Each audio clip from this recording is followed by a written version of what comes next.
Hello, everyone, and thanks for joining us today. I'm Dr. Imogen Cavadino, and I'm here today to talk about slugs.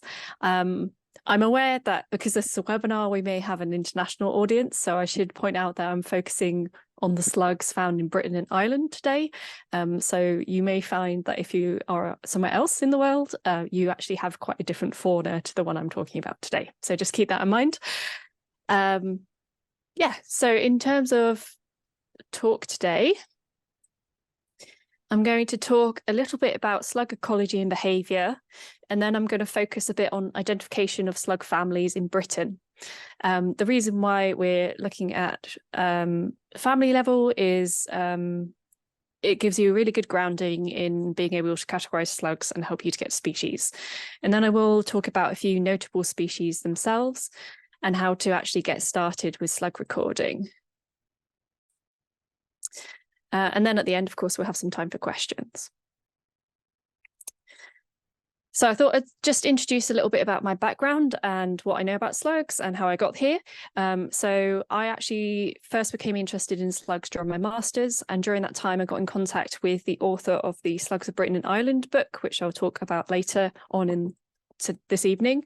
And at that point, he mentioned he had a traineeship coming up. So I actually then worked with him for a year at the National Museum of Wales, learning how to identify not only slugs, but also snails and freshwater mollusks as well.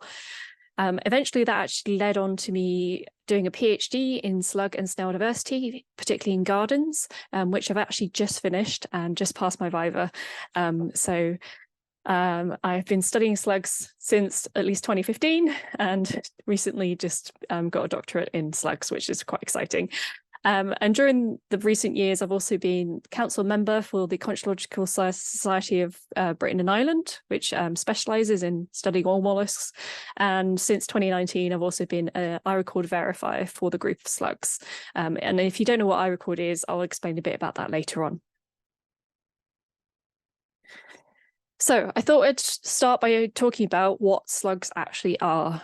So slugs belong to the phylum of invertebrates known as the mollusca, which includes many other organisms like octopus, squids, clams, scallops, oysters, and chitons. So it's quite a varied group. It is considered one of the oldest groups on the planet, which is quite interesting. But within that, terrestrial slugs and snails mainly belong to the class Gastropoda, gastro being Greek for stomach and poda being Greek for foot. And that's all to do with the way they appear to crawl around on their stomachs.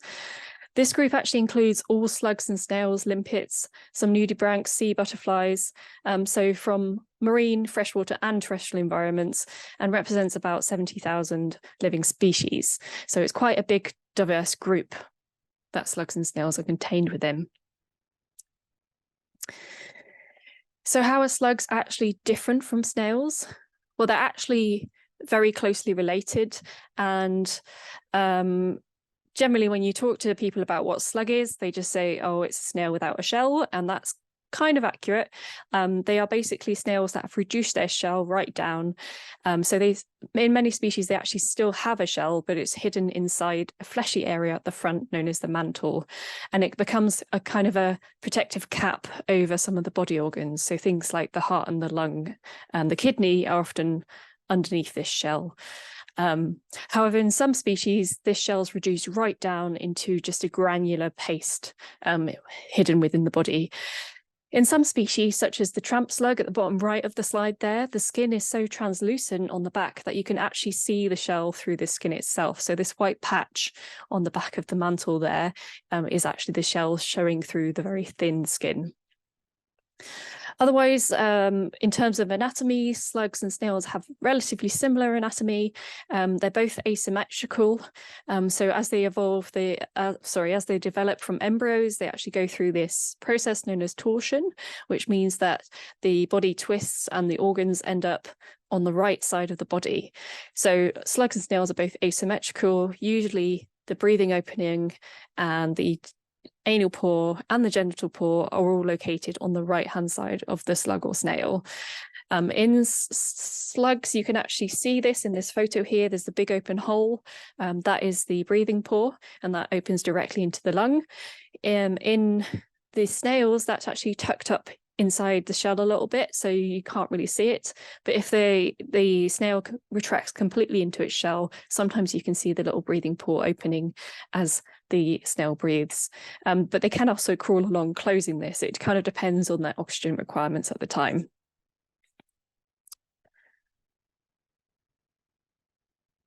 So as I've alluded to, the division between slugs and snails is actually quite an artificial one.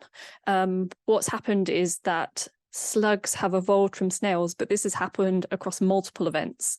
So actually we have quite a few slugs in Britain that are more closely related to snails than they are to other slugs found within Britain as well. So I've got an example of this on the slide. We've got this family of slugs, which I'm not going to try and pronounce because it's a horrible Latin name. This species, the ghost slug, represents that family, and this was really interesting for researchers because when they found it as brand new to science, and since then they've been doing some research onto that, and what they've actually found is that the closest relative in Britain is actually a snail species, and it's really not closely related to other slugs at all. And what we see is over multiple evolution events, the reduction of the shell appears in several different families. There's a lot of theories as to why this happens. Being a slug, they're a little bit more agile, and it's a bit easier for them to squeeze down into cracks in the soil, things like that. So that's potentially why this bit of evolution recurs over and over again. But in terms of identification, we split slug and snails out because we look at very different characters. So for the snails, we tend to look more at the shells and the patterns on them and the sizes of them and various other features. Whereas for the slugs, because the shell's internal, we just look at the soft body parts. So for that reason, we tend to treat them very separately. So they have separate identification keys, and we often refer to slugs and snails separately as well for ID. So why are slugs actually important? Why are we here today? I get asked a lot actually what the point of slugs is, and I think it's quite hard to justify the point of any animal, but slugs do actually have a surprising amount of functions in the ecosystem. So probably the most obvious one is that they're a source of food for many other animals, including other invertebrate groups. Of course, hedgehogs are probably the most famous predator of slugs, but actually slugs make up a relatively small proportion of their diets. And it's like that for a lot of mammals. So even mammals like badgers and foxes will use slugs and snails to supplement their diets. However, with invertebrates, we actually have quite a few invertebrate species that specialize in predating slugs, including several species of ground beetle. Things like the glowworm larvae as well is very reliant on mollusks for its lifestyle. Usually they feed on snails, but I have actually recently been sent quite a few photos of glowworm larvae feeding on slugs as well, which is quite interesting. So they are really a source of food for a vast range of different animals. They're also host to a unique range of parasites. They have a lot of parasites that specialize in them. Unfortunately, this means they can be a vector of some harmful illnesses, both to other animals and also to humans as well. But I think parasites themselves also make quite an interesting part of biodiversity. So, and a lot of them are very reliant on slugs and snails as well. So in that way, they are supporting a strange part of biodiversity that we might not always consider. But outside of being parasitized and fed on by things, they're also tiny ecosystem engineers. There's been some really interesting research on slugs showing that actually their diet can shape the plant communities around them, because what they've observed in certain species is that they seem to decide that they really like one particular plant and they'll graze that one first. And then once there's not many of those plants left, they may go on to a second favorite plant. So this really has shaped the plant communities around them in some natural environments. Obviously, that's not so helpful in gardens, and maybe why they can be a little bit problematic for us as humans.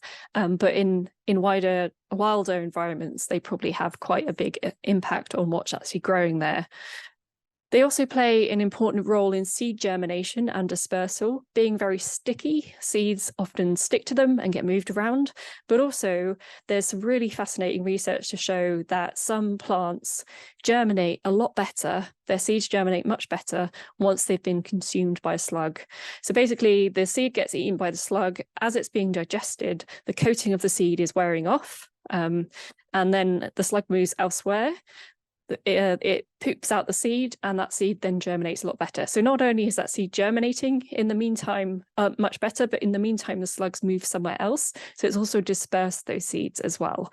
So they have some really interesting roles in the ecosystem.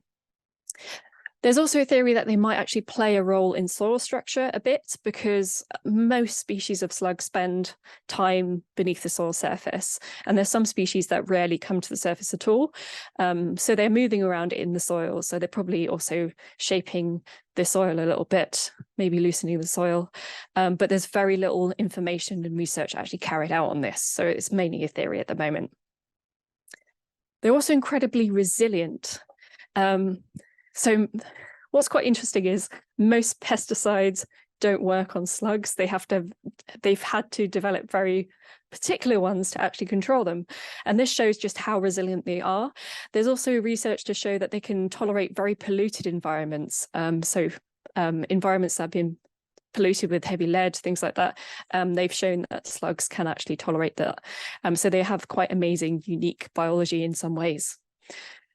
And their uniqueness means that they're actually kind of a source of new materials and innovation, particularly slime, which I'll talk a little bit more about later.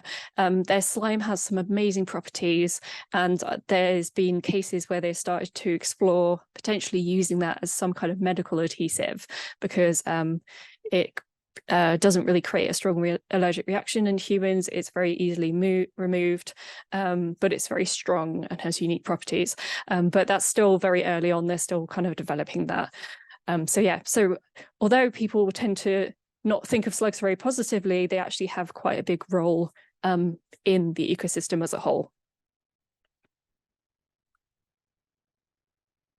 So I'm just going to talk a little bit about the life cycle of a slug. So slugs actually hatch from eggs, and they come out as tiny little hatchlings. There's no maternal care. Usually they just lay the eggs somewhere and go off on their way, and the eggs hopefully will hatch. Often they'll lay eggs in damp places to help, because that's how the eggs will actually survive. But in some cases, like the slug on the right-hand side of the slide here, they'll just lay them in the lawn. So this one's just happily laying its eggs in the middle of the lawn. The juveniles are usually miniature versions of the adults, so the hatchlings can look very different because they haven't developed any of the features yet. However, some species do change colour and develop features more as they grow. So for example, the slug on the right there, often the juvenile hatchlings, or even the slightly larger juveniles, will be yellow in colour. And then as they mature, they might develop some bands along the side, and as they get even more mature, they may become a single solid colour, such as brown, like this one. Many species follow annual life cycles, so this particularly large slug on this slide actually only lives for about a year, whereas other slugs can live for multiple years, so maybe 3 to 5 years in some cases. This often surprises people because these slugs are particularly large. They usually reach maturity in the early summer, and then you see them until the winter frosts start coming, which appears to then wipe a lot of them out at the moment. So during that really short period of time, they grow into these huge slugs, which is quite impressive, whereas often the slugs that live for multiple years also can be quite large as adults, but they're much slower growing. But it often depends on things like diet and environmental conditions on how rapidly those longer lived species actually grow.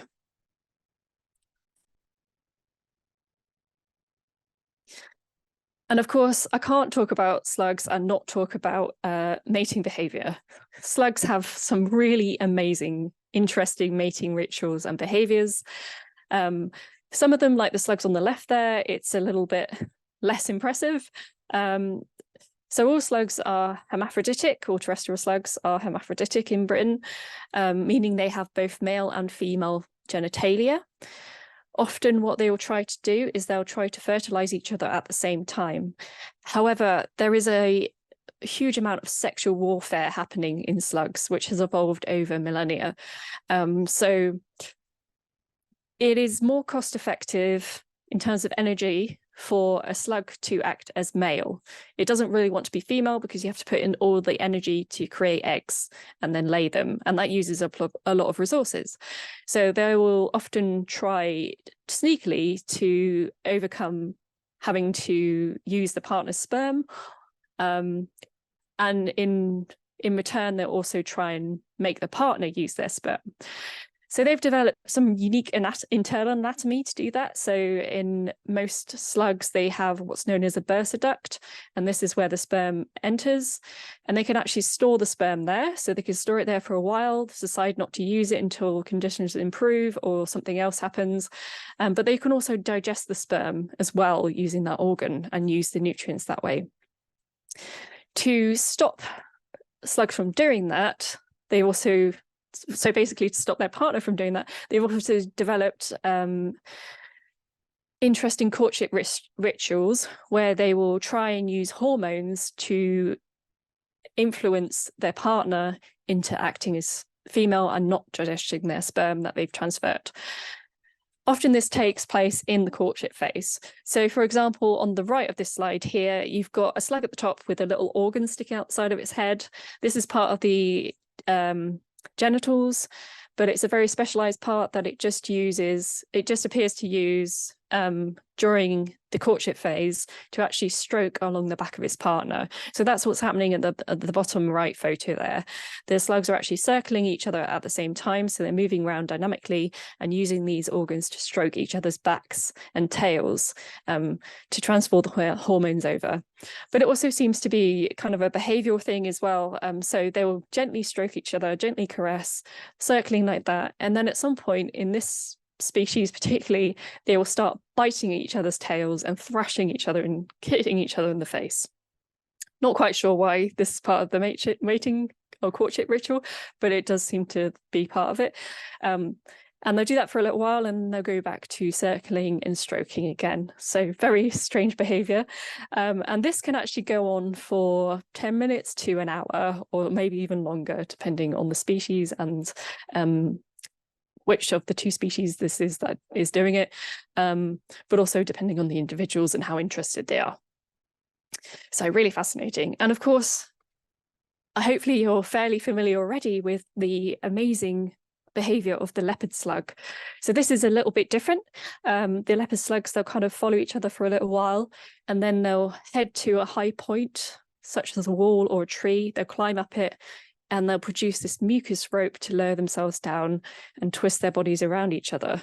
So this is what's happened in the central photo there. So they've created this mucus rope. They're both hanging down from it. They've circled their bodies around each other, become entwined. And then they extrude the genitals below them, which is the kind of blue glowing bit in this photo.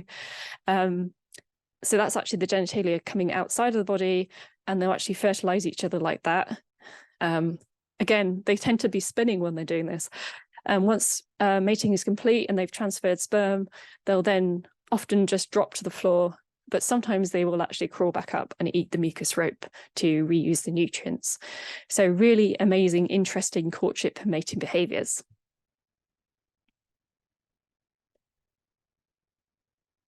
So that was mating. So what about feeding? So slugs and snails all have a radula, which is a tongue-like structure covered in rows of tiny, tiny teeth, often thousands of teeth inside the mouth.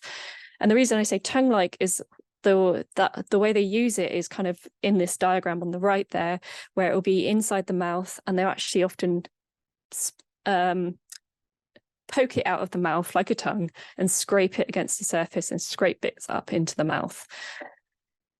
The arrangement of teeth can be quite unique to different species. So in theory, it is possible to actually identify what slug and snails fed on something by the radular marks they leave behind, but you'd have to examine using a microscope and have an amazing level of skill. And as far as I know, there's no one currently who can do this anymore. And they can leave beautiful patterns behind. So if you've ever come across like a sheet of metal like this one on the left there, or an old stone that's covered in algae, you'll see these beautiful zigzag grazing patterns. And that's actually the slug and snail. As they feed, often they will zigzag from side to side due to the way they actually move the radula.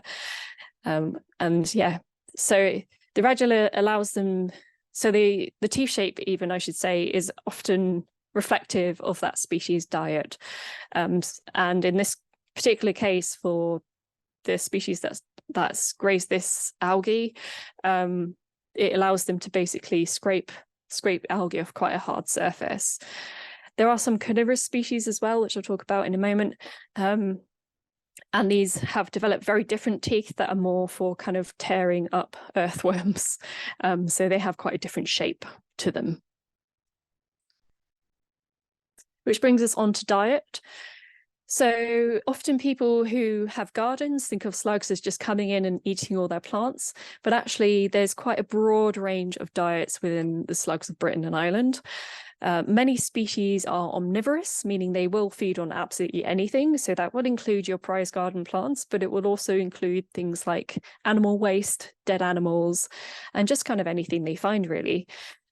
Which can be beneficial because it's helping break down things that maybe other things wouldn't want to feed on. So a classic example of that is the bottom left photo there, is actually a photo I took during the COVID lockdown when I was walking in the woods, and there was a lot of dog poo left on the paths, and it was absolutely covered in slugs. All these slugs were coming in to feed on the dog poo. So they're helping break down those nutrients into the soil a lot more. You also have a few species that specialize in fungi, algae, and lichens. So, for example, the yellow slug at the top right there is one of those. It specializes very much in fungi. So quite a unique diet. You also have, as I've mentioned, some carnivorous species. So these species mainly live beneath the soil surface, where they'll feed on things like earthworms and other soil invertebrates as well occasionally.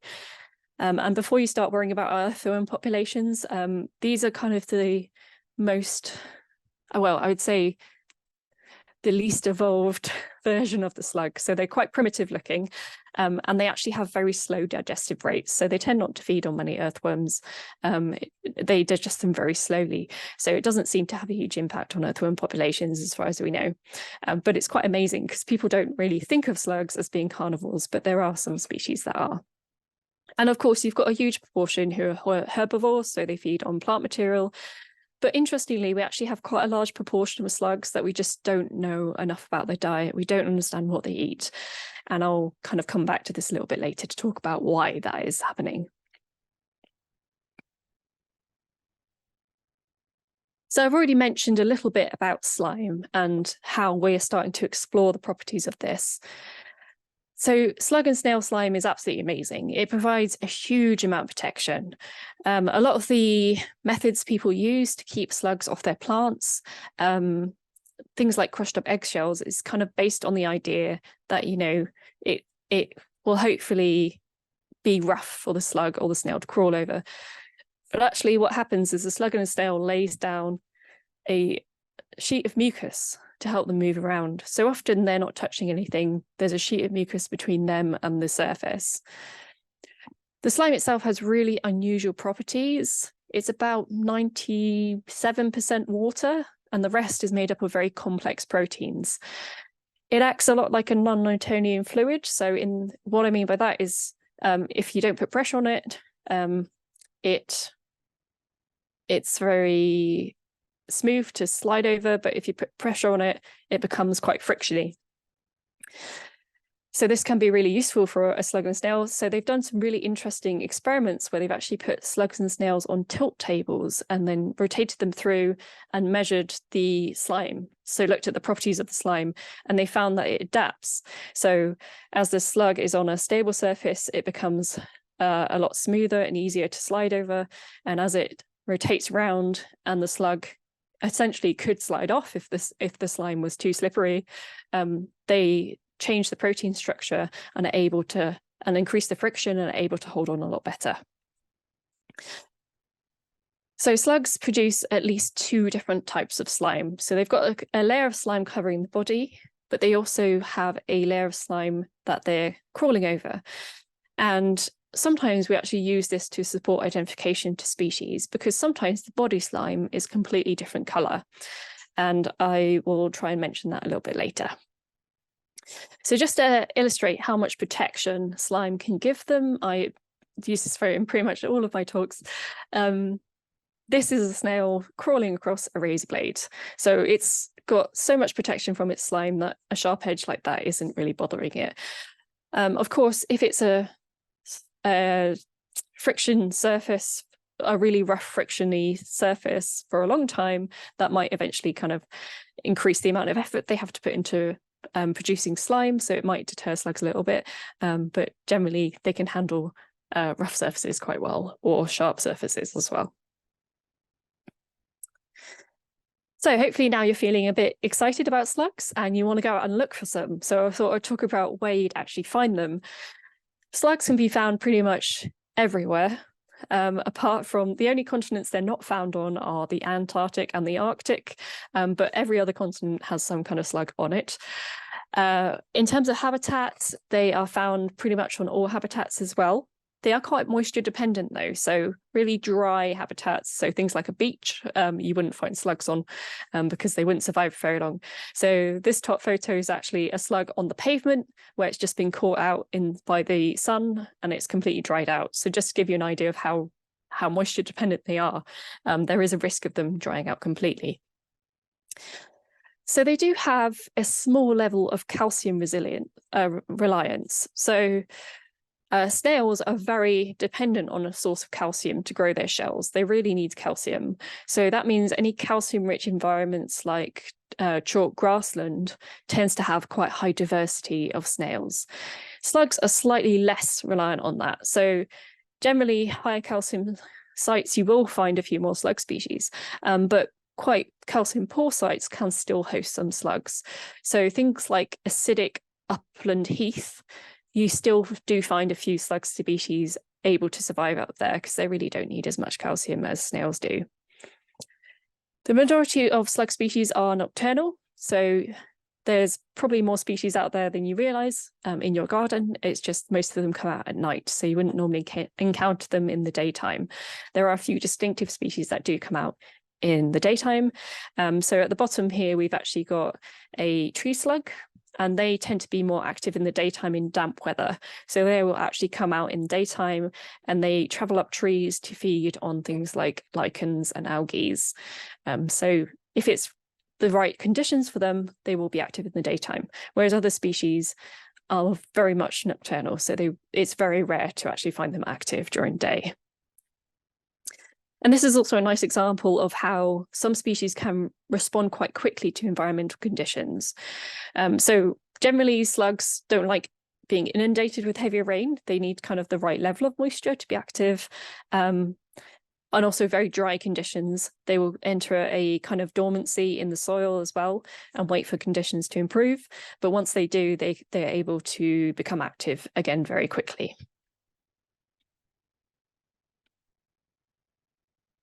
So we know slugs are everywhere. So how do we actually find them? Looking for slugs is generally very low tech. We tend to just get down on our hands and knees and have a look. At night, you could use things like torchlight surveys or torchlight searches because slugs are much more likely to be active and out and about during that time. Getting out there with a torch is often a good way to see them.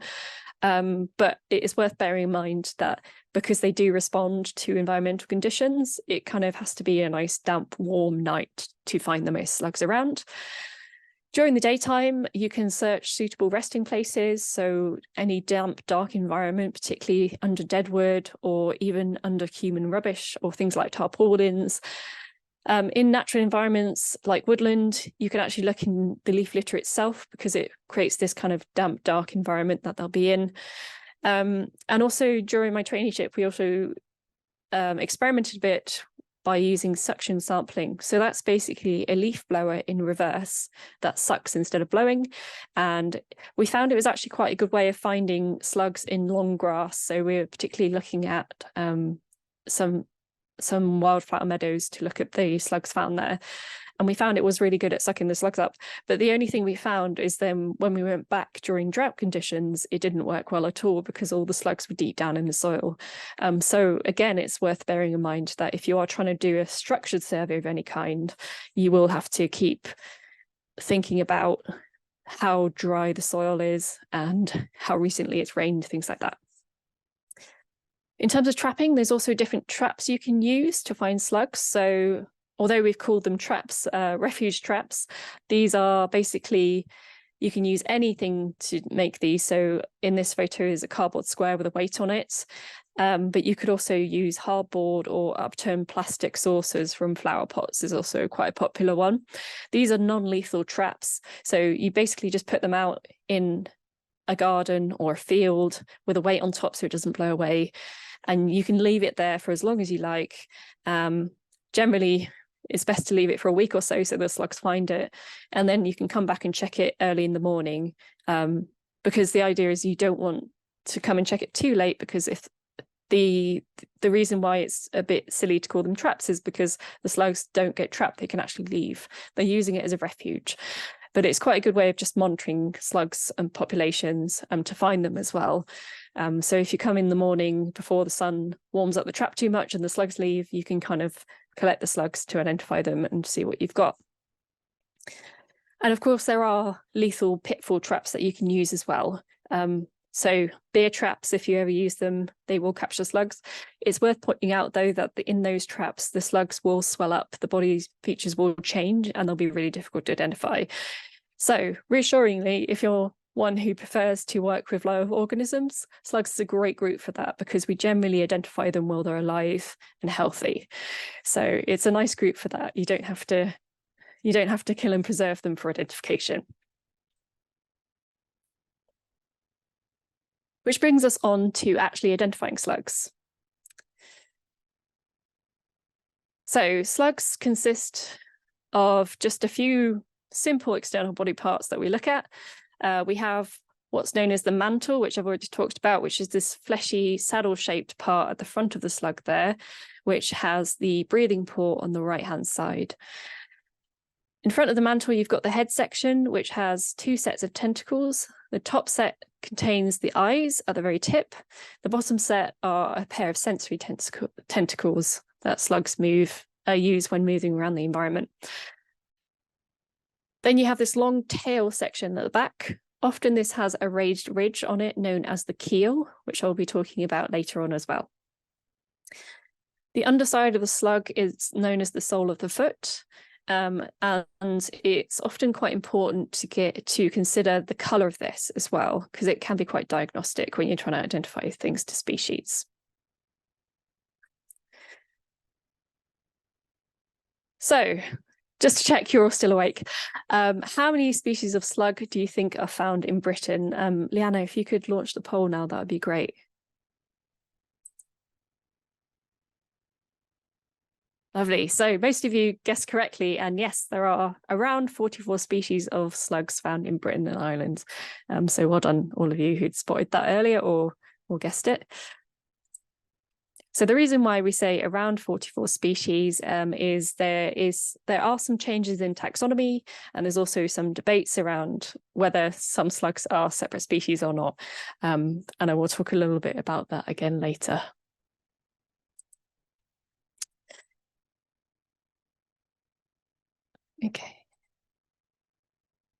Okay. And before we go on, I just thought I'd talk about names. So I'm going to use a few scientific names continuing in this talk. And I just thought I'd talk about why that is. So scientific names are generally recognized globally. So I can talk to someone from France or Greece about a species, and although we might pronounce the scientific name slightly differently, we will be using the same name. It's worth bearing in mind that common names can be quite regional, and pretty much every single slug at some point has been referred to as a garden slug, which isn't really helpful when you're talking about a suite of 44 species. It's also worth being aware that names can be quite misleading. So we have a species which the common name is the large red slug, and it can be red, but it can also be yellow, it can be brown, it can be black. So calling it a large red slug can be quite confusing to someone because they expect it to be red. Also, you may have heard about the Spanish slug in the media many years ago. This is also quite a misleading name because there's a lot of debate as to where it originates from, but we don't think it originates from Spain at all. So again, it kind of gives a misconception about that species. So just to illustrate how diverse names of slugs can be, I've just included on the right there a few of the common names that Doroceros reticulatum, or the netted field slug, is known as. And you can see there's quite a few different versions on a same name, and also some slightly different versions as well. What we have tried to do now is actually standardize the common names that we use when we talk about slugs. So there are some kind of starting to be recognized standard common names, but we do find that regionally people will still refer to them as different things. So that is why we tend to use scientific names. So I'm going to introduce now the slug families. So there are three main kind of groups of slugs to recognize. We have the round-backed slugs, or the Arionidae. These slugs have a unique texture on the mantle. So that was that saddle-shaped fleshy part at the front of the slug there. This is usually quite granular in texture, or like kind of rough looking. What is easily recognizable, well, if you see this, you know that immediately you've got a member of this family, is the fact that it has this mucus pore at the tip of the tail. So this is an open mucus pore at the tip of the tail, and it's only that family in Britain that actually has this. Sometimes this is obscured, like in the photo here of the member of the family, by a plug of mucus on the back, which often picks up dirt as well. So sometimes it's not always obvious to see. And on the smaller members of the family, you really need things like a hand lens to actually be able to see this. But as soon as you see this feature, you can place it firmly in that family. So that was the Arionidae, the round-backed slugs. The next group we have is the long-keeled slugs, and this actually consists of two families, but one family is only represented by a single species in Britain. And these two families are the Melassidae and the Botgorilidae. So what's unique about this family is they have this long keel, or this long raised ridge, running all the way from the tip of the tail to the back of the mantle itself, and they always have this. Sometimes it's a bit harder to see if it's the same color as the body, but in a few species it's actually a different color to the body, so it's a bit easier to make out. It is worth pointing out that some members of the other families often have a stripe in that same location, so it sometimes looks like a keel. Often we refer to that as a false keel because it's a long stripe in where the keel would be. But it's always worth looking to see whether they're flattened pigments or actually a raised ridge. But if it's got a long raised ridge like this, then it belongs to the long-keeled slugs. They also do have a few other bits on their mantle that are slightly different. So they often have this V-shaped groove at the front and also a V-shaped groove just above the breathing pore. But these aren't always the easiest features to see. So you're normally looking for this long keel along the back of the tail. Then we have the short-keeled slugs. The reason why I split these out is because if you do decide to look at slugs later and you do use the Slugs of Britain and Iron Key, they actually split these out straight away as well. So although the characters to do this is quite hard to see, I thought I'd just explain what these are as well. So the two families within the short-keeled slugs are the Lamassidae and the Agriolamassidae. So both these species have short or indistinct keels. So what that means is they might still have a keel towards the tip of the tail, but this will never go all the way to the mantle. But again, watch out for the flattened pigments. So sometimes they will have a stripe continuing there, but it's not actually a raised keel, it's just flat pigments. However, in some species, you can't really see a keel at all. It's not obvious at all. But helpfully that just means they're still in the short-keeled slugs. The main differences between the Lamassidae and the Agriolamassidae are actually the way that the tail is shaped. This is hard to see from a top-down view, so I will actually show this in a bit more detail in a moment. But another thing to look out for is actually the the structure of the mantle. So instead of having a granular kind of irregular structure like the roundback slugs, they actually have concentric rings, a lot like fingerprints. And for the Lamassae, this radiates out from the center of the mantle itself, whereas for the Lamassae, this radiates out from the breathing pore. However, this is a really subtle character, so it can be very difficult to spot this. So if you are starting to key these slugs out using the key, it's very common to have to come back right to the beginning to this point because you haven't quite figured this feature out, and that's totally normal, so don't worry about that. So yeah, so those are the main 4 groups, or 3 groups even, if you consider both these families of short-keeled slugs together. But there are some additional smaller groups as well. So we have the shelled slugs, the Testacelidae. So these are kind of our less evolved, more primitive slugs, where they've evolved completely differently, and the shells actually ended up at the tip of the tail, covering the breathing pore and the mantle. So they don't have this fleshy shape at the front end of the slug. Instead, they've got this little shell, fingernail-like shell covering the very tip of their tail. And these species are subterranean, which might be why you've not seen them before. So they live under the soil surface. We also have quite unique, the ghost slug, which was brand new to science when it was discovered in Britain. And this evolved a lot like the shelled slugs, but it doesn't have the shell at the tip of the tail. And unusually, it also has no eyes. It appears to be a blind species, potentially because it developed in cave systems.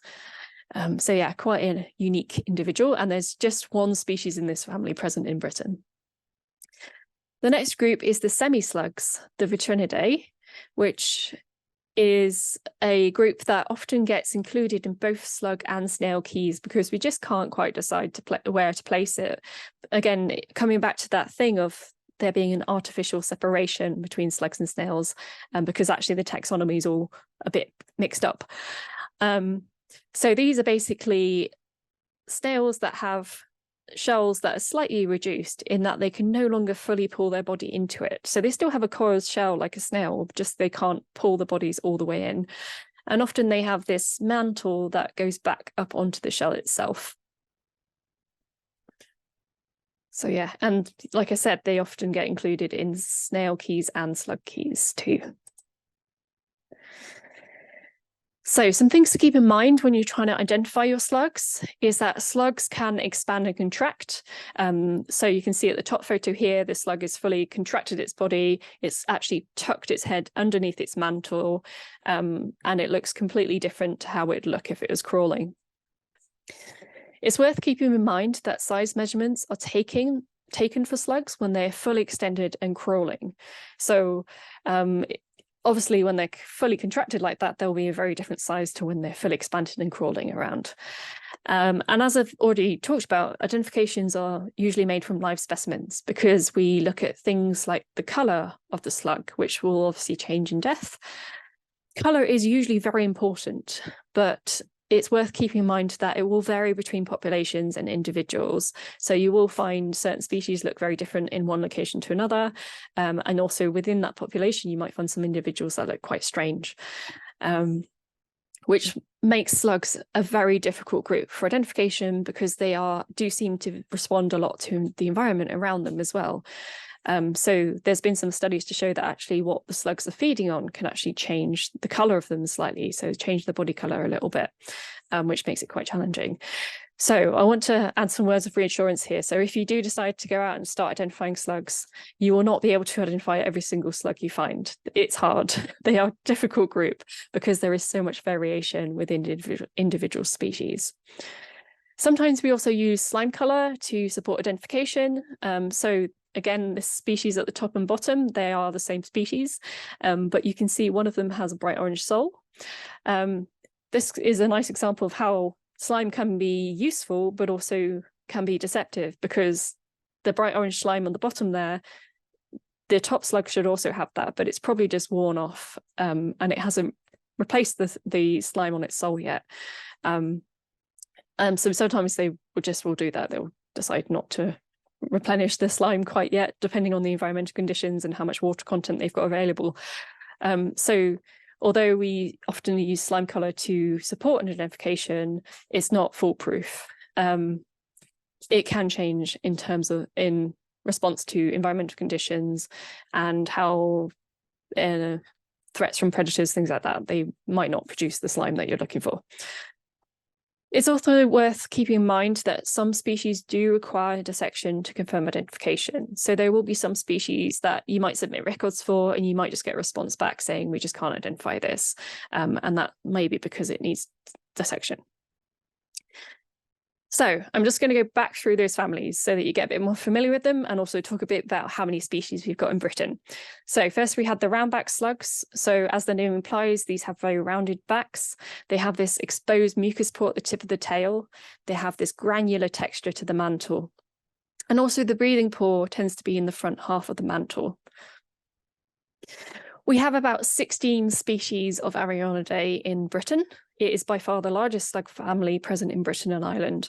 We have quite a lot of species, and these range from the really large species to really small ones.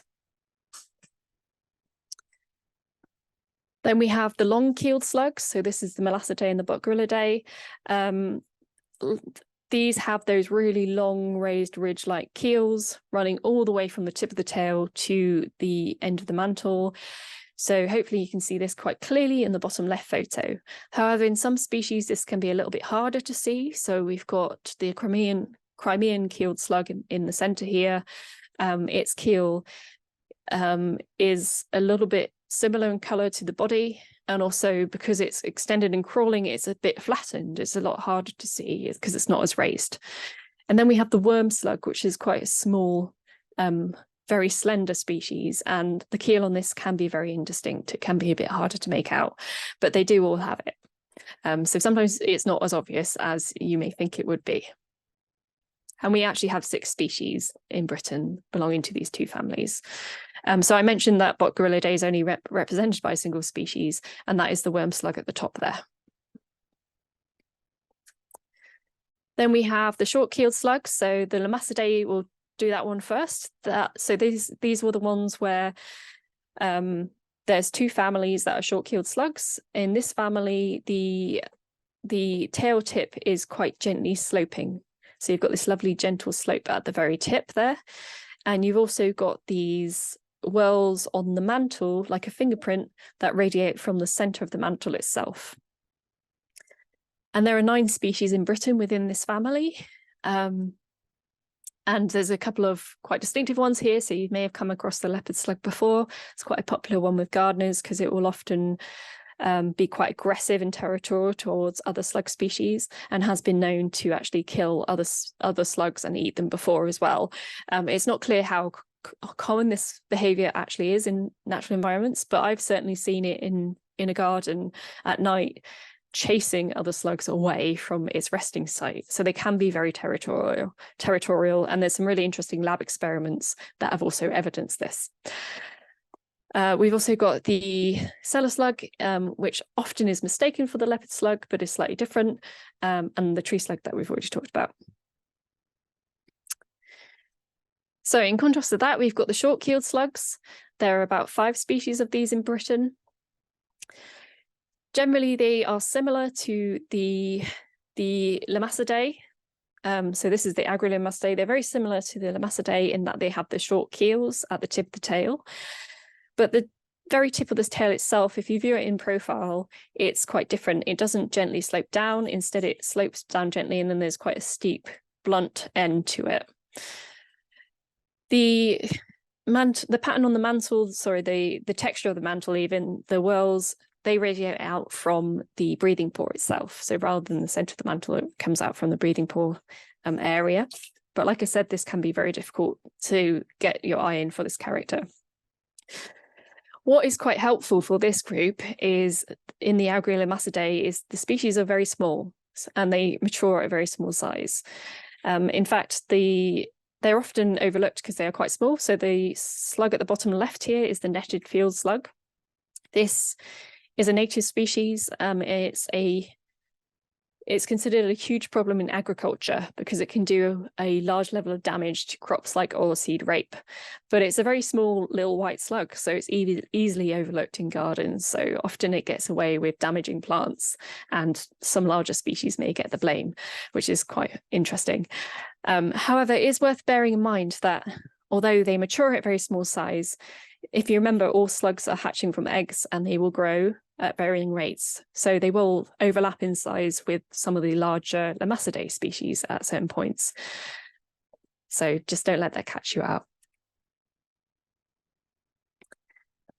Then we have the shelled slugs, the Testacelidae. So these are the ones that have evolved to carry a shell on the tip of the tail. We have 5 species in Britain. 3 of these are very cryptic, so they look a lot like the slug at the bottom left here. So they're yellow and they have this shell at the tip of the tail. They're also very rarely encountered because they spend most of their life living underground, and it's quite unusual for them to come to the surface of the soil.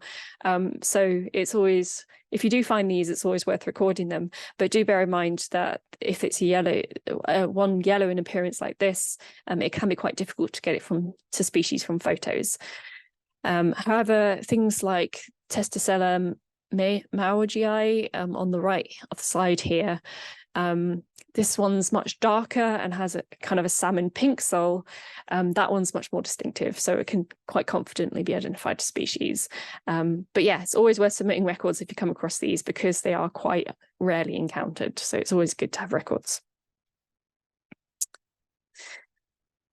Then we had the ghost slug, which is the only species present of this very long named family in Britain, which I can never pronounce correctly, so I'm not going to try. Interestingly, it's the only species that I know of that has a scientific Welsh name. So it was first actually found in Wales. It was brand new to science when it was discovered in 2014. So Ben Rosen got to actually name it along with a few other people, and they decided to use the Welsh for ghost in the scientific name, which is really nice. Yeah, and actually what's interesting about this species is although it was discovered in Wales and it was brand new to science at the time, it doesn't originate from Britain. It's thought to originate from the Crimea. And researchers from that region have actually gone out and now found it there. So we do know that it has actually come from the Crimea region itself, which is quite interesting. And like the shelled slugs, it lives beneath the soil surface where it feeds on earthworms. Although it's first discovered in Wales, it's now spreading fairly rapidly out of Wales into England and is slowly moving north. So it's always worth looking out for this. But do bear in mind that not every single white slug you find will be a ghost slug. Always look out for that unusual body structure where it doesn't have that mantle at the front. And then the last group we had was the semi-slugs. So this consists of 4 species in Britain at the moment. So most of these have the coiled shell a lot like a snail, but there's one species that was fairly recently discovered and actually doesn't appear in the Slugs of Britain and Ireland key yet because it's such a new addition, which is the Alsatian semi-slug, where this coiled shell is so small that it definitely can't pull its body into it at all. So it's quite an interesting relic that it's got there. So yeah, the reason why you might not have come across these before is usually they're just a few millimeters in size. So they're really tiny things. So it's very easy to overlook them. Okay, so time for a quick test. Don't worry, the answers are completely anonymous. So if you get it wrong, it's fine and we won't know. So Liana, if you could launch the next poll, please. I'd like you to all have a go at guessing which family this slug belongs to. And hopefully I've done a good job of explaining this. And I have been a bit mean. I've given you a bit of a tricky photo to start with because this slug is kind of half in the soil and it's got bits of soil on it. But well done to 49% of you who guessed it is a long-keeled slug, the Melasidae or Botgorilidae. But I can certainly see why you may not have got that. So let me just come up with that. So this is the Crimean keeled slug, Tanzania cristata, and you can just about see on this photo, it's got this long keel all the way along the back, which is pale in colour. But the angle of the photo means you can't quite see that it's fully raised. So I totally understand if you mistook that one for a short-keeled slug. Okay, so next question. Which family does this slug belong to? So if we could have the next poll, please.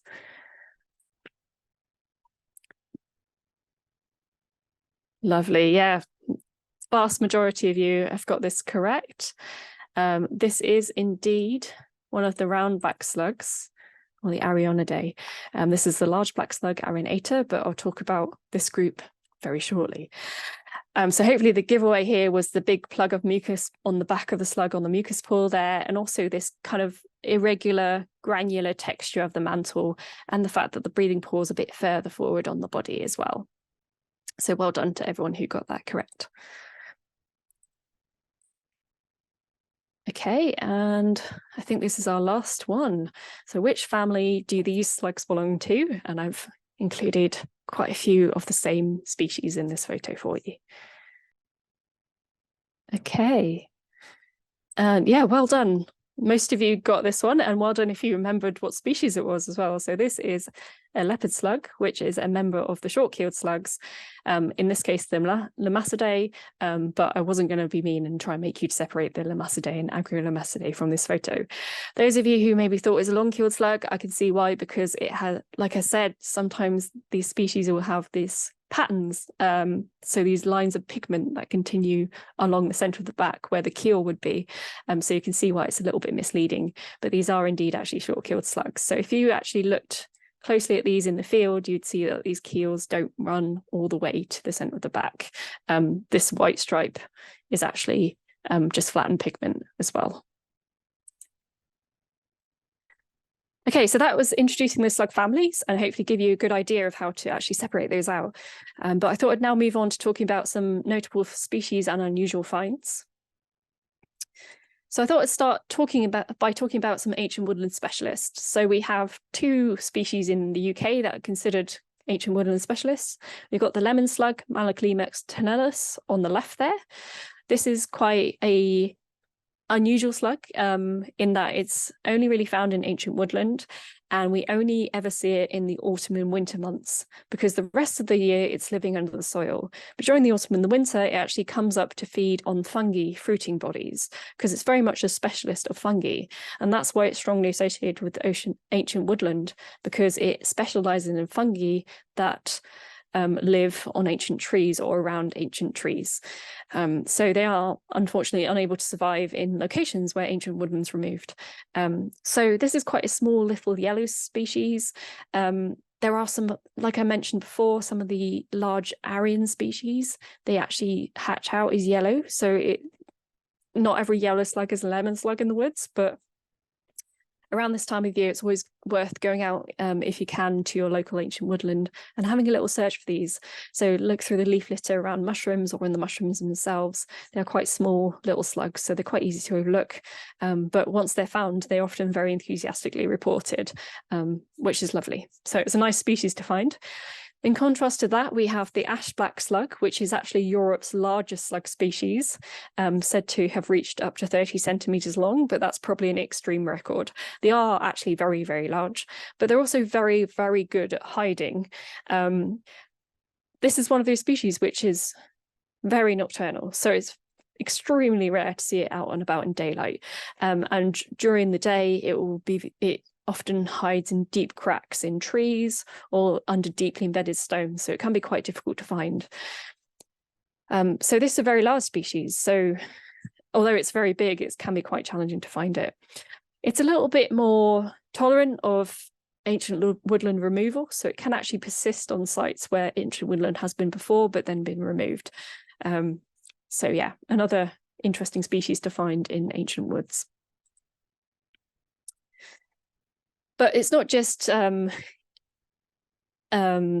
woodland indicators we also have some really weird introduced species. So I thought I'd talk about this one because it's quite a fun one. So this is the flying thorpe slug, Limax decampii. It actually originates from Italy. So the UK population has actually been shown through DNA testing to originate from Tuscany, Italy. It's quite a large species again. It reaches up to 130 to 150 millimeters. And it's found in just one location in Yorkshire, which is the grounds of a school, where it's been present since at least 2012. And it's thought that it was unintentionally imported with some Italian quarries or stone from a quarry or something like that. But interestingly, this species has not managed to spread elsewhere, which is quite interesting. The photo here shows it feeding on fungi, but this actually is a photo from its native range in Tuscany, Italy. So yeah, quite just a fun little interesting species record. So some species arrive in Britain and they don't seem to go anywhere. However, many other species arrive in Britain and do spread quite rapidly. So an example of that is the Balkan and the Iberian three-band slugs, which confusingly its species has recently undergone a taxonomic change. And I've also made a spelling mistake on this slide, I should point out. So it's Ambigylimax parvipinus, which was formerly known as Nyctelius, and Ambigylimax valentianus. Both of these species were introduced to Britain in the 1930s, and they actually were introduced into glass houses in Edinburgh and I think London as well, and several other locations. And they lived in glass houses for a long time, where sometimes they were a problem by feeding on orchids and things like that. However, by the 1980s, they actually managed to establish outdoors, and they're now one of the most commonly encountered slugs across Britain. So they seem to have done really well and spread very rapidly in a short space of time. However, these species, although they look very similar to each other, they've actually come from different ranges. But the problem we have is that they require dissection to actually identify them with confidence. So they're generally quite under-recorded to species level. So although we find them everywhere, when you actually try and look at the individual species records, the distributions can be quite patchy or not very well covered because you need to dissect them to make sure. So this is an area that kind of needs a bit more work in figuring out, can we actually use external features to separate them out or not, particularly as this is a species that has become so very common. We don't really know a huge amount about these species diets. It's likely that they maybe are omnivorous, but they've generally been considered to feed mainly on decaying material. So it's unclear what impact they actually have on the plants around us. And they're not the only species that spread quite rapidly and successfully. Part of my PhD was actually trying to look at these two species of cellar slug, so the yellow cellar slug Limicus flavus and the green cellar slug Limicus maculatus, and looking at the potential that the green cellar slug has been replacing the yellow species. So the yellow cellar slug used to be considered very commonly encountered across Britain, very strongly associated with houses and cellars, and also seemed to be spread quite rapidly across the world via global trade.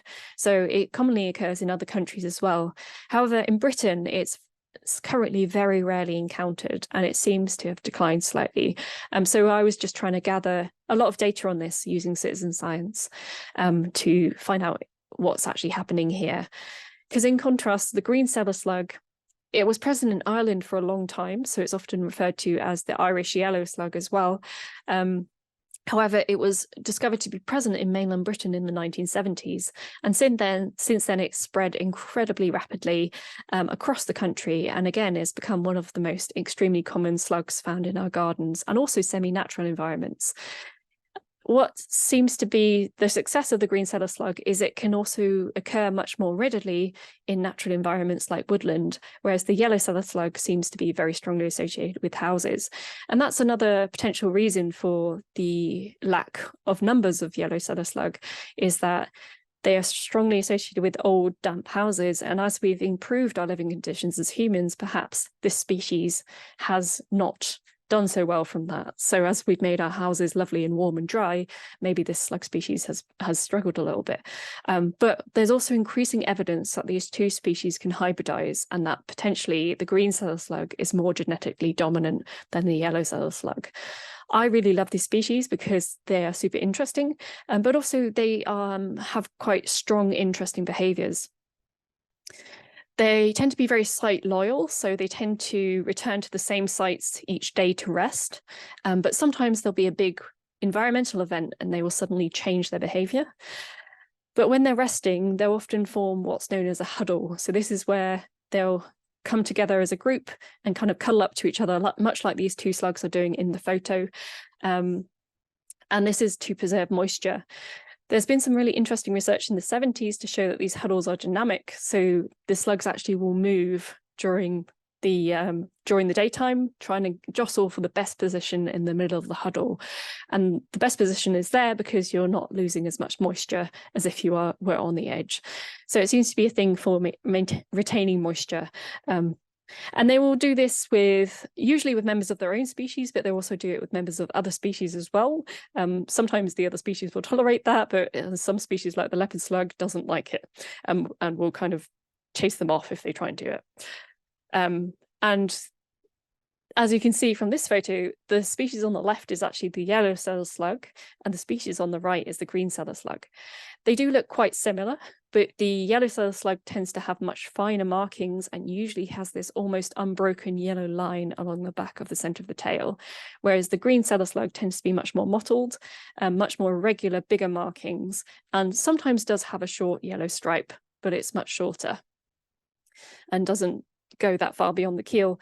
But like I mentioned, they are starting to hybridize, so we are starting to see slugs with confusing characters, so it can be a little bit challenging to separate them.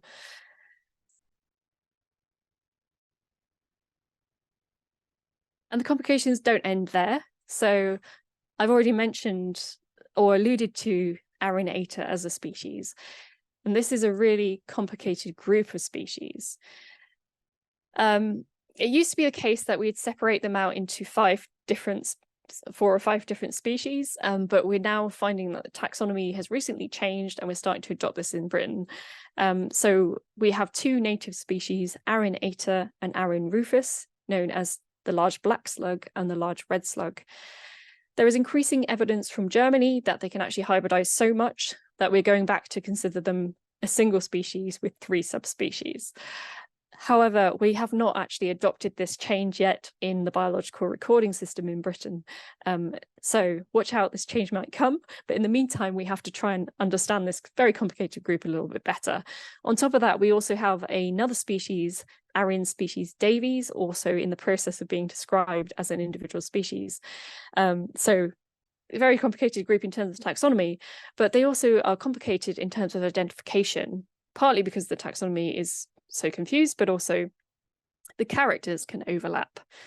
So there's increasing evidence that they can hybridize and the color forms can overlap quite a lot.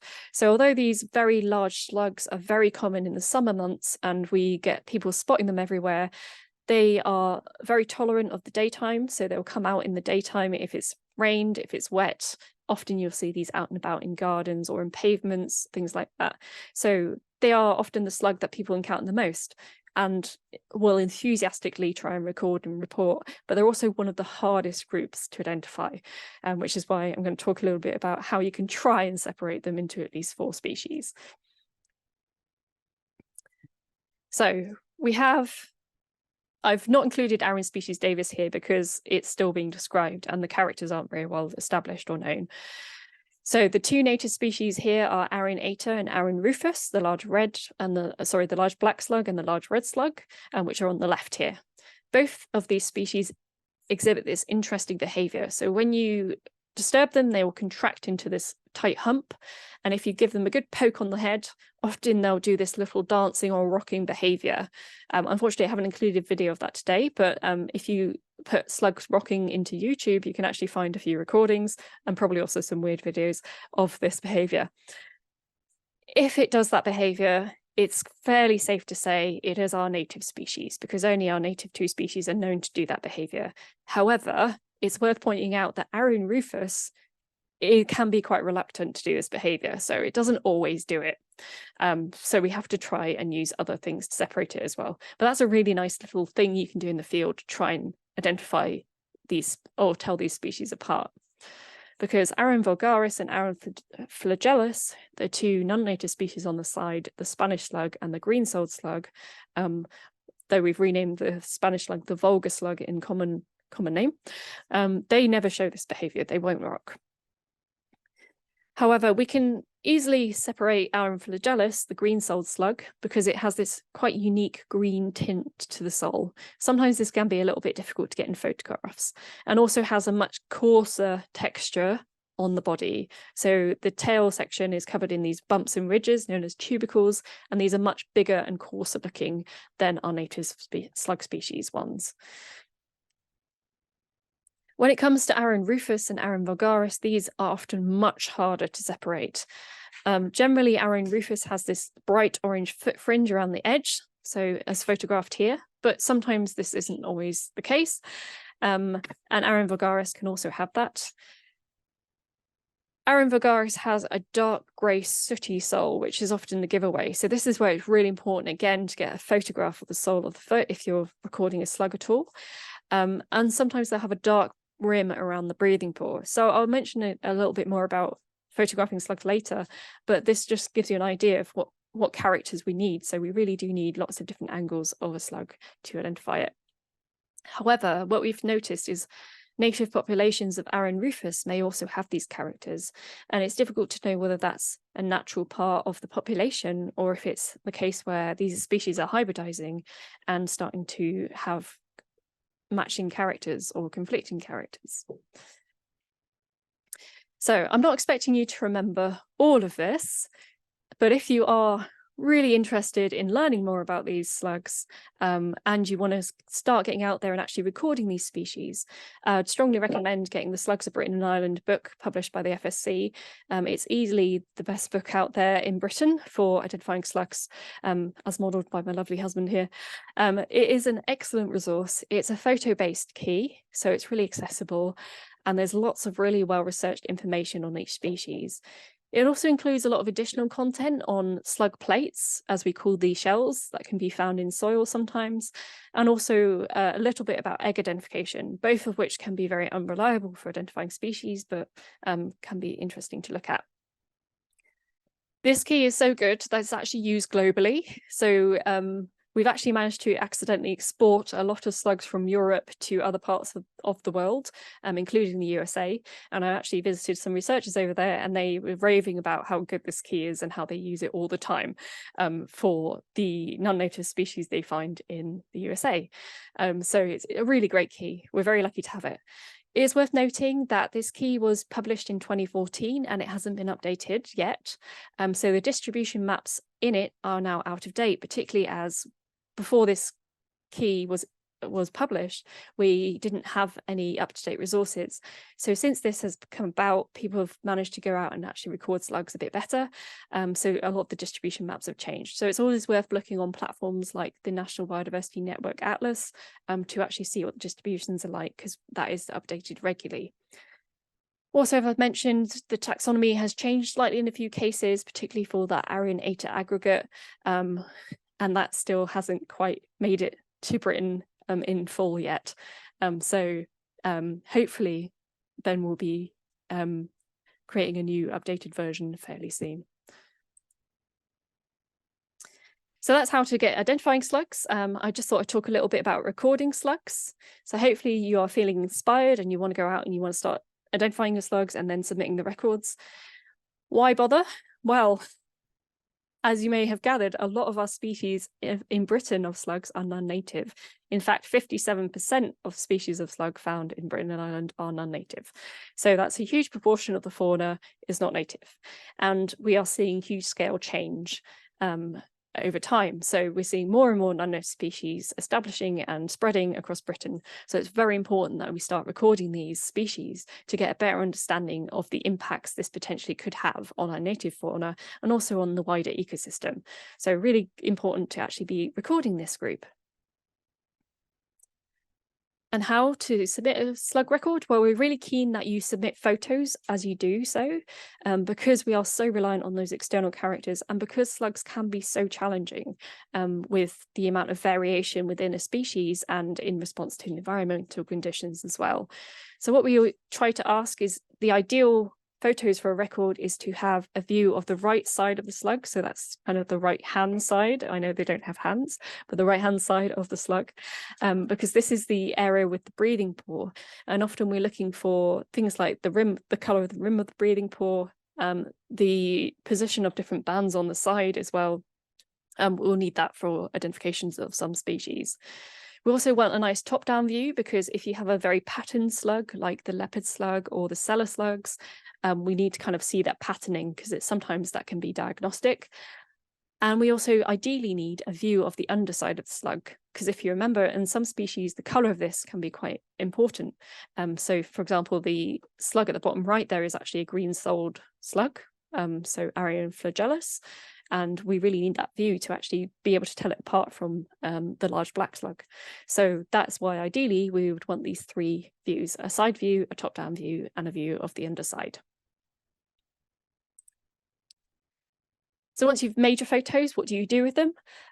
You can submit your records directly to iRecord, either via the app or the website. This is generally the preferred method, because we have expert verifiers who are active on there, who actually check the slug records and will help confirm whether they're correct or not. We also usually try and provide some positive feedback as well.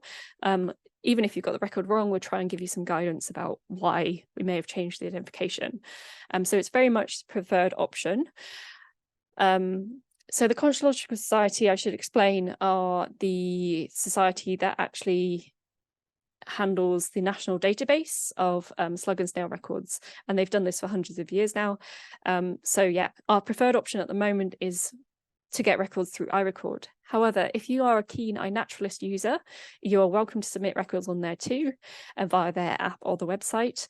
It's worth pointing out that iNaturalist relies on crowdsourced verification. We do have some expert verifiers who are on there, who in their spare time will go and find some records. We've got some really amazing guys from Europe on there who help out a lot, and sometimes I go on there as well. The AI is actually fairly good at slug identification. It's not too terrible, but it does get caught out by things like the Ambigliumax species that require dissection. It will often try and get those species when you can't. So it's worth kind of bearing that in mind. You can also email any records direct to the non-marine recorder of the Conchological Society, but he generally prefers just to get rare or unusual records through that method. Or if you are carrying out a big survey and you've got lots of data that's quite robust and well evidenced, then it's always worth getting in touch with him to give him those records as well. So I'll just explain a little bit about data flow and how that works for slugs and snails. So if you submitted a record to iNaturalist, the crowdsource will the crowdsourced verification should kick in, so people around the globe will chip in with identifications and confirm or disagree or agree with it.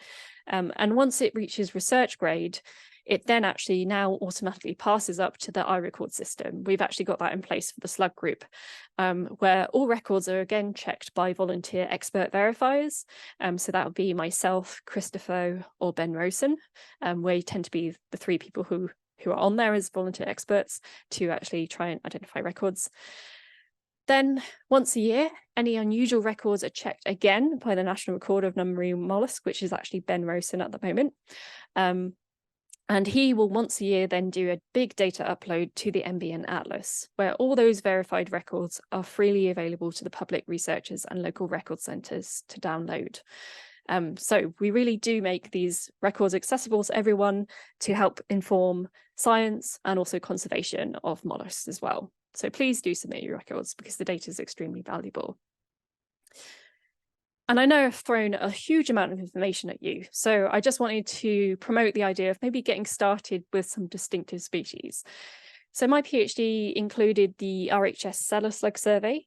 This is no longer actively running in terms of gathering data for my PhD, but the survey remains open, and I am trying to get on top of verifying records from it. So you can still submit records, or you can submit them to any other platform as well. And we have created this handy little ID guide of those 3 species that might easily be confused. So the yellow cellar slug and the green cellar slug and the leopard slug. So do have a look at that and see if you've got these species around. They are very common around Britain, particularly if you go out your garden at night, you will find these. Also around places like compost bins and heaps as well. It's very common to find these 3 species. If you want to find something a bit more unusual, it's always worth looking out for the ghost slug. The National Museum of Wales have created this lovely little handy guide of how to tell the ghost slug and shelled slugs apart from other slug species. So do go and look for this. It is available online. They've got a lovely blog called The Long Reach of the Ghost Slug, where you can find this information. So if you do think you found a ghost slug, please do send that record through to Ben Rosen. He'll be really keen to know about it. But do make sure it is a ghost slug if you can beforehand. So hopefully you're feeling inspired and you'd like to know more about mollusks. So I just wanted to talk about the Conchological Society, as I am a member of their council, so I help run it. So we were founded in 1876 and we're one of the oldest societies devoted to the study of mollusks. You can come and join us on a field meeting. They run between spring and autumn months. Everyone's always welcome, but you do need to let the organizer know beforehand that you are coming. You don't have to be a member to join us, though we would love for you to become a member. We also now have indoor meetings from autumn to spring, which are run in a hybrid format, meaning that although we meet in person at the Natural History Museum, we also now have it accessible via Zoom as well. So if you're elsewhere in the country or the globe, you can also join us on the day. Most of those talks we do try and record and place on our YouTube channel, but we don't always have copyright permission from the speakers to do that. So it's always worth trying to attend the live meeting if you can. But if you want to watch any of those previous talks, they are available on YouTube. If you become a member, you also get 3 issues of Mollusk World magazine a year, which is really interesting reading. And we actually have a journal, which has been long running and actually went fully open access this year. So we also support scientific research too. So do check us out and consider joining if you can. Thank you all very much for listening. And a huge thank to all the iNaturalist users who've provided Creative Commons access to their photos, because I've used a lot of those in the talk, and a huge thanks to all the different organisations who've helped support me being here today. And if you want to get in touch with any photos of slugs, there's contact information on there. Please use that. And in the meantime, I'm happy to take any questions. Thank you so much, Imogen. That's been great and fascinating, and you covered a hell of a lot of ground there, and I've certainly learned a lot myself. And yeah, I would really like to see a shelled slug now. I think so I think I should get the first question then. So how do I see what's my best chance of finding a shelled slug? Is there likely to be one in my back garden, for example? It's difficult to know because they are so rarely encountered. We don't know a lot about where they're actually found. To be honest, the easiest way to see one is to look at previous records and find out where they've been found before, and then go and look there. That's most of the ways I've seen them. Though I have actually, one of the photos I included in my presentation was a shelled slug crawling across a pavement, and I actually came across that as I was walking to the train. So it was just on the pavement. And so that was a really unusual encounter. But yeah, it's always worth looking. If you really, really want to see a shelled slug, you kind of have to look where they've already been found to confirm that they are definitely there. But because they are beneath the soil, looking under things like embedded slabs can be quite a good place to start. And also just if you're digging in an allotment, they are fairly common in some allotments. Just have a look as you're going through the soil. They are less slimy than other slugs. They kind of have a more matte appearance, and they're less sticky. So it can be quite easy to overlook them, particularly if they're contracted. So yeah, just keep that in mind if you're looking for them. Okay, I'll have a go. Thanks, Imogen. Okay, so there's been quite a few questions put into the chat while you were speaking. So I'm going to start from the first one, which was from Kaska Hempel, which was asking, does the leopard slug mating last for a long time? Oh, that's a great question. And I actually don't know exactly how long it lasts for. But I think it's fairly rapid. I think generally the trail following tends to be a bit longer than the actual mating process itself. There is some great footage of this actually made by David Attenborough. And that was fairly rapid. So I think generally it's a fairly rapid mating process. In fact, the ash black slug that I also mentioned as an ancient woodland specialist, it has similar mating behavior, but it's so quick that it's barely ever seen, particularly as it's in ancient woodland in the middle of the night. So I think generally, although it's very spectacular looking, it tends to be fairly short in terms of slug mating, particularly when you compare it to things like the Dorossus species, where the courtship phase will go on for half an hour, an hour. Yeah, right. Fascinating stuff. So, okay, we're going to have a question from iPhone is the username here. So, do slugs attack each other, which I think you've already alluded to, and are there predaceous slugs? Yes, yeah. So we certainly know the leopard slug is fairly well known and maybe even has too strong a reputation for attacking other slug species. It's certainly very territorial and will do, but we also know that other slug species can attack each other as well. However, it's very difficult for us to know how much of that is a stress response, because often the observations of a species of slug attacking another one is made in the lab, and they're under conditions where they're tightly crowded and they're more likely to be aggressive towards each other anyway. So it's difficult to know how often that occurs as a natural behavior, but we certainly know that the leopard slug is more likely to display that natural behavior than maybe some other species. So I have actually had it in the lab before where I've had a dish of slugs and they've been crawling around and they've kind of gone and attacked the smallest one and killed it and then started eating it. But like I said, we just don't know if that's just because, they're in a strange environment, they're stressed, they're hungry, they just have to respond that way, or if it is kind of a more natural instinct for them. Okay, so they do fatally kill each other, at least in the lab. Yeah. Or was that eating? Wow. Yeah. Not all species though, I should add. So Yeah. things like the cellar slugs, as far as we know, they're pretty peaceful as a species. They don't seem to attack each other. Right. Okay. I haven't got a name on this next one here. So you mentioned that pesticides don't seem to affect slugs. Does this include snail bait containing metaldehyde? Metaldehyde, no. Metaldehyde or iron phosphate? Yes, yeah. So that's exactly why things like the carbamates, like metaldehyde, were actually developed, was because normal conventional pesticides don't work on slugs and snails. So they develop these highly toxic compounds that are toxic to slugs. Unfortunately, they have shown that metaldehyde itself pollutes water, but also can be toxic to other organisms, which is why it was removed from sale and banned from use in recent years, whereas ferric phosphate pellets remain in use as an organic alternative. So these probably still have harmful effects on other organisms as well.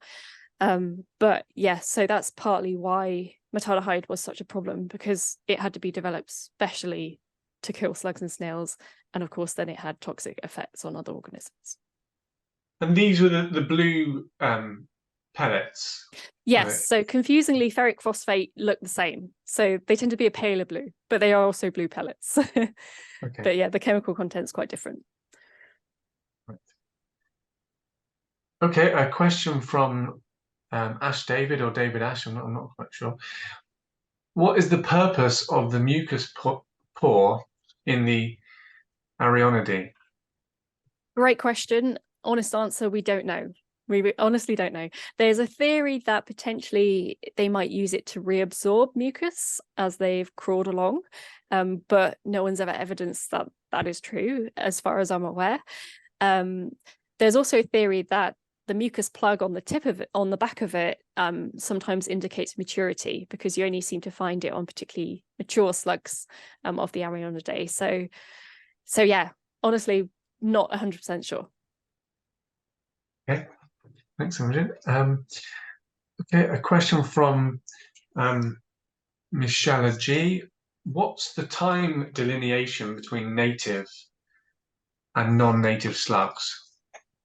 Yeah, so we use quite harsh definition of they have to be proved to have been present before the last ice age. So generally it's a little bit harsh, but we do have, although you could argue, well, that means then probably a lot of them are non-native, and we do have increasing evidence that most of the non-native species have arrived fairly recently, because thankfully back in the day we had some really keen malacologists who would produce things like illustrated manuscripts, where they would actually illustrate the different species as well. So that's provided evidence of how long some of the non-native species may have been here, because part of the challenge is slugs are very soft bodies, so they don't necessarily preserve particularly well in things like the fossil records and soil, whereas snail shells can persist in the environment for a really long time. So generally the snail fauna is a little bit better understood in terms of how long they've been here than the slugs fauna is. And a follow-up question from me. So is you over half of the slugs are non-native? Is there a similar ratio with the snails? Oh, that's a really great question, and I actually don't know the exact answer of that. I do know that quite a few snail species are also non-native, but we actually have many more species of snail present in Britain than we do slug. We've got 99-ish, maybe 100 species of snail, whereas we've only got 44 slugs. So, and I don't know what proportion of that off the top of my head are non-native, but I don't think it's quite as extreme as the slugs. And I guess it's because they're preserved better, it's easier to be sure of their nativity. Yeah, and also we have some interesting examples in snails where they've been intentionally introduced. So probably the most famous is the Roman snail and the common garden snail, which were thought to be introduced by the Romans as a food source, so they would have farmed them to eat. But we've also had some collectors who've just introduced them during the Victorian period because they thought they were pretty. So like I think the lapidary snail might be an example of that. It's quite a pretty snail, and basically people have gone, oh, it'd be quite nice to have it in Britain, wouldn't it? So they brought it in. But generally most of those species haven't done quite so well as some of the other species that the Victorians introduced. But yeah, but snails are a bit more outside of my expertise, so yeah. Okay, a question from Andrea. How many species of slug are in Scotland? Oh, so don't know off the top of my head, but most of them. I don't think the ghost slugs reached Scotland yet, and several of the more other recent introductions I'm not aware of being there either. So yeah, it's probably most of the fauna with a few exceptions. Okay, is there any, I don't know, really specialist slugs that are only in Scotland or are extremely rare? Well, like you've got the one in the school, but Yeah, there's none in Scotland that I'm aware of, but that might also be because we just don't have enough people recording slugs in Scotland. What was really interesting about the citizen science work I did, and which I'll talk about in October, was we actually got a first record of the green cellar slug from one of the, I think it was Orkney, or one of the Scottish islands that's quite far out into the North Sea. And that was the first record of that species for that island, where originally the yellow slug had been, but it potentially could have been there a while, because I don't know if people look for slugs there very often. So it's potential that there might be some interesting introduced species in Scotland that no one's recorded. But what I think, this is very much an opinion of mine, but what I've noticed a lot from walking in the Scottish Highlands is they seem to have much more of the pure form of the large black slug, so Arinata, our native species. It seems to be much more common in Scotland than it is in southern Britain, and that's probably partly to do with the hybridization with the incoming species. Arin rufus seems to do a lot better in the lowlands as well, so it's potential that what they've certainly found in Germany is Arinata was very dominant, and then Aurine rufus came in and replaced it, and then Aurine vulgaris came in as the non-native species and replaced them both.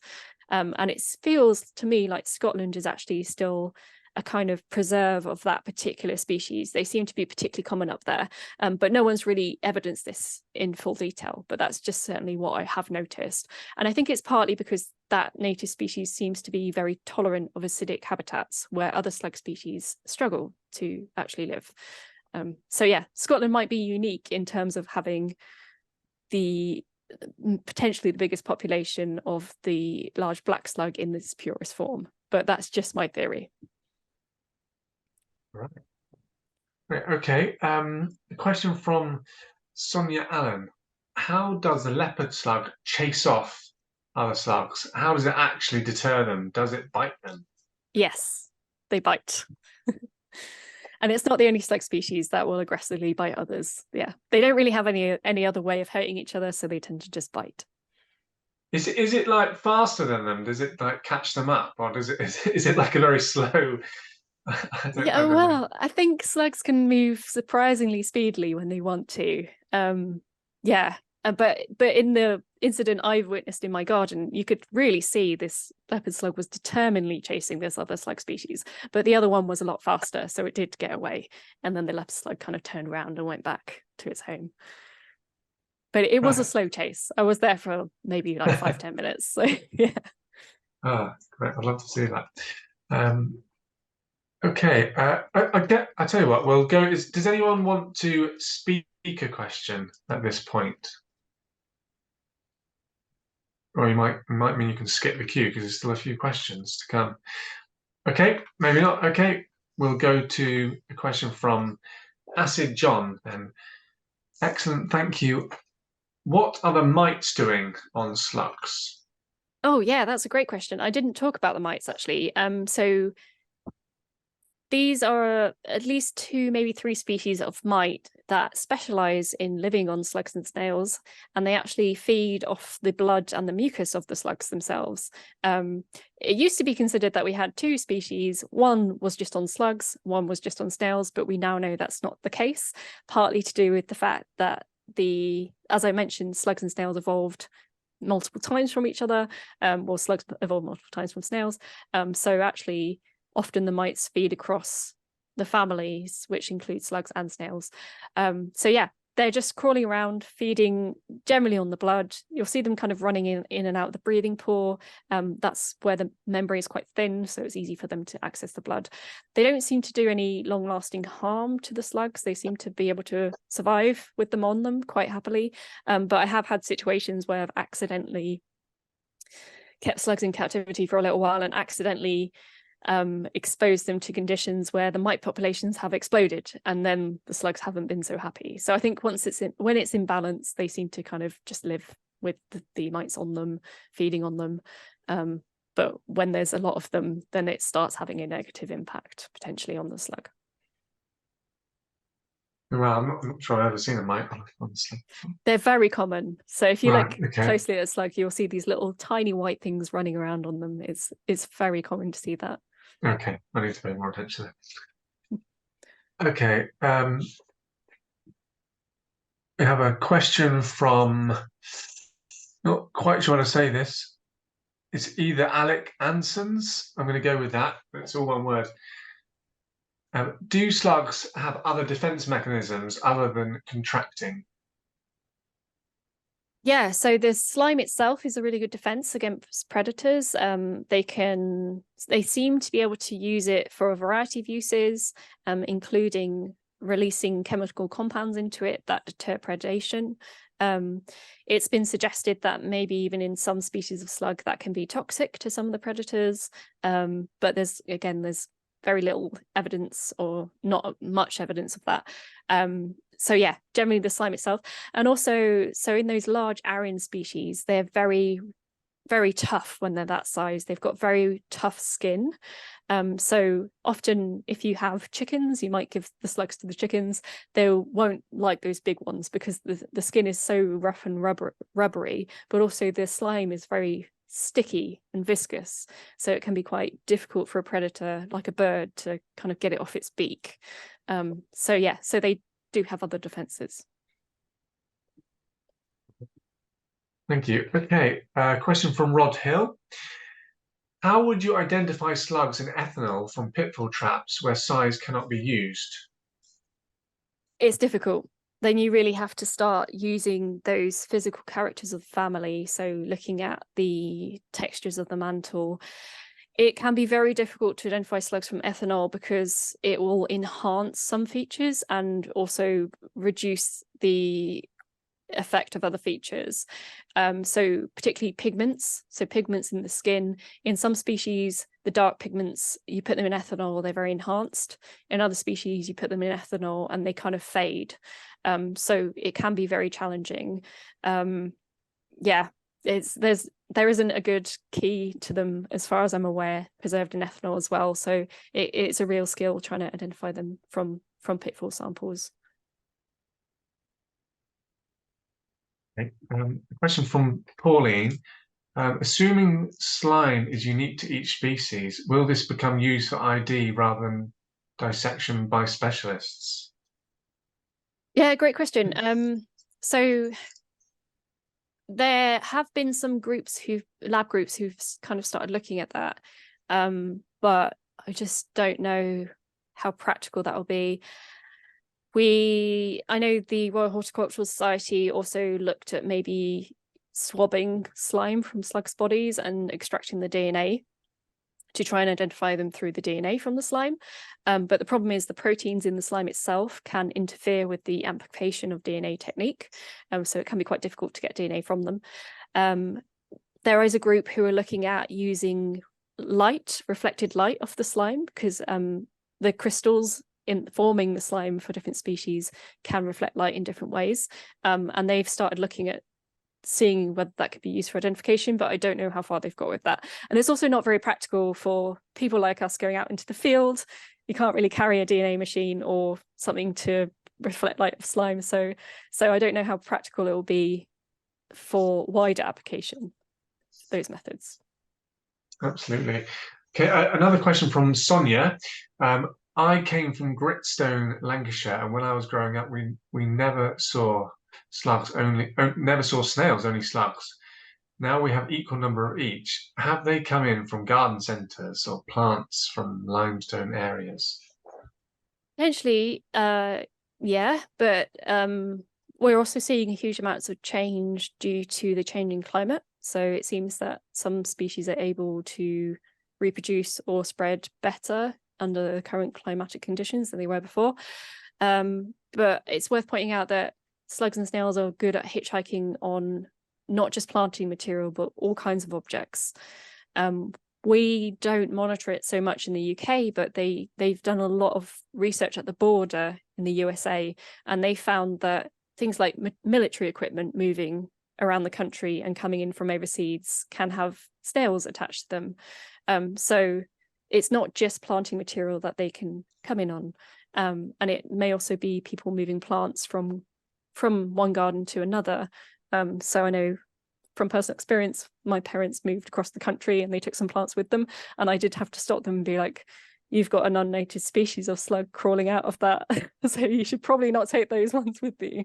And I think it's very easy for us just not think about that and accidentally move things to different areas with the best of intentions.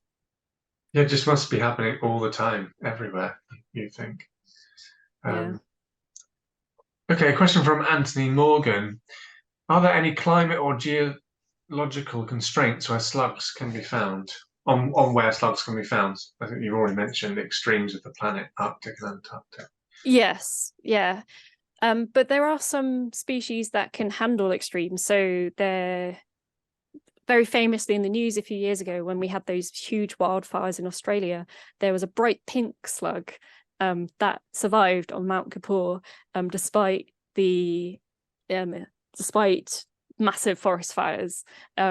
They were amazed to find it discover that it actually managed to survive, because they thought, this native slug's going to be wiped out. And it just managed to obviously squeeze far enough down into the soil or in cracks of trees to survive a really harsh wildfire environment. So they can be surprisingly resilient. But yeah, generally the Arctic and the Antarctic, no slugs there, but most other environments have some kind of slug in them. In fact, I discovered recently the other day that there is actually a freshwater slug. I thought there were none. There is one. So it's quite Oh, amazing. cool. And I presume places like mountaintops, we just mentioned one from Australia, but then certainly in this country, not going to pose a problem, are they? I wouldn't think. No, generally you do find less species up there. So, like I've mentioned, the large black slug, often that seems to be one that is found on mountaintops. But I think that's partly to do with the fact that uplands in Britain tend to be very acidic as well. Yeah. So generally acidic environments have the lowest diversity for any kind of mollusk. Okay, another question from Rod. Wouldn't environmental and mite DNA contaminate slime? Yes, can do. So, Yeah, but it's mainly the proteins itself in the slime that are a problem. They really interfere. But people are developing techniques all the time to try and overcome this, and there's been some pretty amazing advances. right, great. Okay, another question from Ash David. How do you tell the Spanish slug apart specifically? Is there any point in tackling that population if it's even doable? Yeah, this is where it's getting increasingly difficult because they are hybridizing. Generally, you have to resort to dissection, and it's just, yeah, it's difficult. I don't know if we'll ever, it's here now. I don't know if we'll be able to prevent the spread. What we have noticed is that the impact doesn't seem to have been as huge as we anticipated from Europe so far. And we're wondering what they've actually looked at in genetic studies. They've compared the UK population of the native species and the non-native species to the populations in Germany, and they found that our native species is slightly different genetically. So there's been a suggestion that actually our native species DNA might be watering down the Spanish slug DNA, but there's not really many people working on that. So it's just a suggestion at this point. So that might be why maybe it's not causing a bigger problem as we anticipated it would with agriculture, particularly in crop production. But it is a huge problem that we find them harder and harder to tell apart. And it gets kind of getting to the point where we're like, well, yeah, like you said, is it still worth it? I don't know. But I mean, if we want to try and conserve our native species, we do need to try and unpick this problem. Great, thank you. Well, we've got to the end of the questions. I have thought actually, I should have mentioned with the pitfall trap samples, probably your best bet is to use dissection and look at the genitalia. There is some really good plates and photographic images in the slug key of dissected genitalia. But it is a bit more of an ask than looking at the outside of the slug, I know. Yeah, I don't enjoy them in pitfall traps samples, finding stuff. Yeah, especially the slime, it gets everywhere. Yeah, Yeah.